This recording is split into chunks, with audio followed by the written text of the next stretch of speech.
Control squinted through the windscreen of the XJS as he pulled into the empty fast lane and accelerated past a lumbering articulated lorry. The sky had been a bloody crimson last night, and when the sun returned in the morning, it had risen into a clear, untrammeled blue sky. There was heat and light in those early rays, and he angled the blind to shade his eyes. The radio was tuned to the Today programme, and the forecaster predicted a week of searing heat. The 7 o'clock news followed the weather. The lead item was the shooting of 2 tourists and a policeman in the French Alps. The victims had been identified, but as yet a motive for the killing had not been found. It was senseless, a French policeman concluded.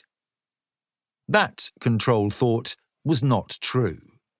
It was far from senseless.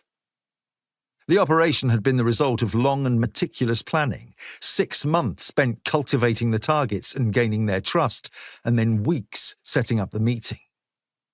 The objective had been successfully achieved, but it had not been clean. There were 2 errors that would need careful handling, errors that raised doubts over the performance of the man who had carried out the operation. The fact that it was number 1 was troubling. It had been Control's operation. He knew the targets intimately. Yahya al-Musa had been an atomic research scientist. Samira Najib was an expert in microwave technology. They were married, and until recently, both had been in the employ of the Iraq Atomic Energy Agency. Following the fall of Saddam, they had been recruited by the Iranians, and with their help, the regime had made progress towards its goal of becoming a nuclear power. A decision had been made, somewhere in MI5, that the couple was too dangerous to live.